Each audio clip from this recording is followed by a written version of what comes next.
Thought for the day. Life is tough, but so are you. Welcome to 7 Minutes for Yourself. I'm Christina Aina, and I'm so glad you've joined me for what I believe will be 7 of the most enriching minutes of your day. Let's take this time to reconnect with ourselves and improve our well-being. In today's episode of 7 Minutes for Yourself, we take a look at the benefits of adding journaling to our self-care routine. Have a listen. When you're developing some sort of a new habit, it can help to stop yourself before you feel like you're done. So what I mean by that is, for example, when you start meditating, maybe you feel like you could meditate for 5 minutes, but stop yourself at 3 minutes so that you're kind of left wanting for more, you know? You don't completely use up all of that initial enthusiasm and you save some of it up for the next day. So similarly, if you've just started a journaling habit, try to stop before you feel like you've gotten all of your thoughts out. This might feel kind of counterintuitive, but that way you'll have a loose thread to pick back up on the next time that you journal, and you'll feel more excited to start writing the next day because you didn't quite finish the day before. You also don't need to record everything in your journal. So my biggest stumbling block when I tried to start journaling when I was younger was that I tried to write a minute-by-minute narration of all of my daily actions and feelings. It just started to feel like a chore. I started to hate it so much because I felt like if I missed anything, I was failing at journaling. Somehow I was just losing all of these memories that actually were super boring anyways. So what I've learned now after many years of journaling is that if you don't feel like writing about an event,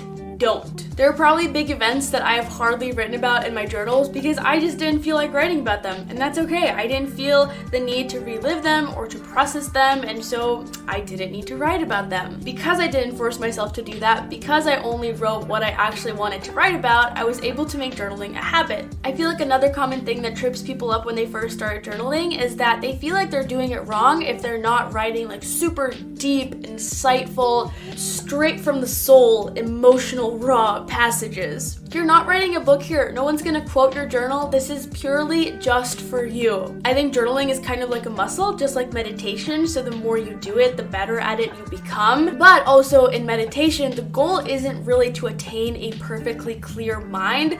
Likewise, it's not the goal with journaling to always be writing really insightful stuff. It's the process that matters. So in the beginning, if you're just starting out, like try just writing a couple of sentences about what you did that day, just to build that habit and to kind of become more aware of what you're doing and what your thoughts are. And then deeper, more introspective writing will come naturally if you give yourself the time and you give yourself the practice. So then after you've laid the foundations of the habit, let's move on to extra credit, advanced options for you overachievers out there. This really isn't that advanced, but I think another fun thing to do in your journaling is to add some structure to it. So personally, in my journal, I like to make a lot of lists. I'll tell you about my lists and then you can tailor them to your preferences. So in the morning, I like to write down 3 things that I'm excited for that day. Today I was excited to film this video and put together some beautiful content for my blog, listen to a podcast during breakfast, and go to a dance class with my mom in the evening.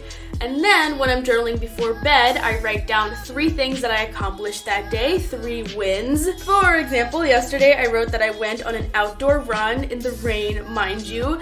I took care of this accounting spreadsheet that was a big, hairy task that I was putting off for a long time, and I ate healthfully. Finally, I make a list of 3 things I was grateful for. Yesterday, my new Kindle arrived. I had some exciting opportunities in my email, and a friend sent me a funny meme. So as you can see, even if yesterday was stressful in some ways, and it was, by focusing on all of the good things that happen, I'm almost like editing the snapshot of the day that I have in my brain to be a positive one. And I just think it's a really nice way to start the day and end the day. You can also have some sort of a daily question that you answer based on whatever it is that you're working on in your life at the moment. So for me this month, I was focusing on feeling better and working on my mental health and trying to achieve that by making small, good decisions that gave me momentum but also didn't make me feel overwhelmed. So I already put away my journal, but I forgot I need to do this part. Each morning, I have been writing what are 3 good decisions that I can make today, and then before I go to bed, I review that list and I check off everything that I actually did. So today, this morning, I wrote, I can wash the dishes and start the laundry, meditate after lunch, and work on reading our book club book. So maybe you decide to do a self-care focused month, and every morning you write, what is something that I can do for myself today? Maybe you want to focus on some specific relationship in your life, so you start each day by writing, what is one thing I can do today to improve my relationship with this person? Send them an encouraging message, make a meal for them, schedule a call with them. You might find it helpful to separate a daily journal from more of like a deep thinking journal. So I did this because I have my daily journal for mornings and evenings and my daily questions, and this journal is quite frankly filled with lots of repetitive, mundane rambling because that's just what my everyday life is like, okay? So I wanted to create this separate special journal that is for special journaling occasions only. I started this after a couple of therapy sessions, and I decided that I wanted a dedicated place where I could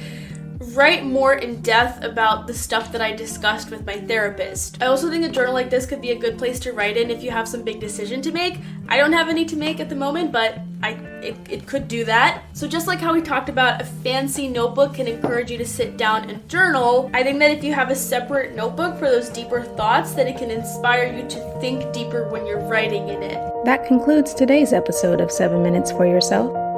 Please take a moment to rate and review the show on Apple Podcasts. Today and every day with your kiddo is a gift. Enjoy it. Thanks for tuning in.